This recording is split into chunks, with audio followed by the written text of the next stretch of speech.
దాదాపు 16 నెలల కాలంలో 50,000 కోట్ల పింఛన్లు పంపిణీ చేసిన ఘనత కూటమి ప్రభుత్వానికి దక్కుతుందని ఎమ్మెల్యే కందికుంట వెంకట ప్రసాద్ అన్నారు.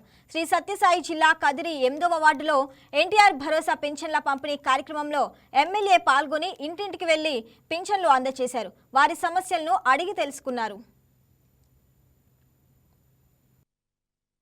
పేదల సేవలో అనే ఒక కార్యక్రమంలో భాగంగా సామాజిక పింఛన్లు పంపిణీ కార్యక్రమం జరుగుతుంది.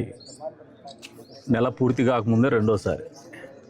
కొత్త సంవత్సరం రేపటి రోజున జనవరి 1, కానీ 31వ తారీఖునే పెన్షన్ల పంపిణీ కార్యక్రమం చేస్తున్నటువంటి ఘనత చంద్రబాబు నాయుడు గారికి, కూటమి ప్రభుత్వంలో ఉన్నటువంటి పవన్ కళ్యాణ్ గారికి, బీజేపీ పార్టీకి, నరేంద్ర మోడీ గారి నాయకత్వంలో దక్కుతుందని సందర్భంగా తెలియజేస్తాను. దాదాపు 16 నెలల కాలంలో 50,000 కోట్ల పైచీలకు డబ్బులు సామాజిక పెన్షన్లకు కేటాయించినటువంటి ఘనత ఈ ప్రభుత్వానికి, మా ప్రభుత్వానికి, మంచి ప్రభుత్వానికి దక్కుతుందని సందర్భంగా తెలియజేస్తాం.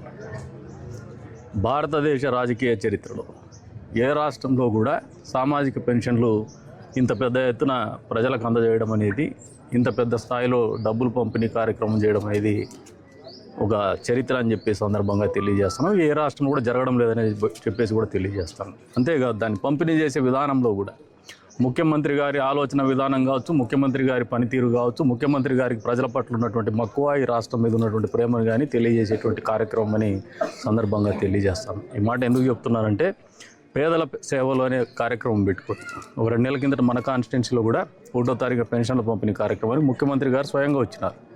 ఒక్కరే పేదల ఇంటికి పోయేసి వాళ్ళకి పెన్షన్లు పంపిణీ చేసినటువంటి ఘనత ముఖ్యమంత్రి గారికి. ఈ రోజున కూడా రాష్ట్రంలో ఏదో ఒక నియోజకవర్గంలో, మారుమూలపల్లిలోనో లేదంటే ఏదైనా పట్టణ ప్రాంతంలోనో ఆయన కార్యక్రమం జరుగుతోంది.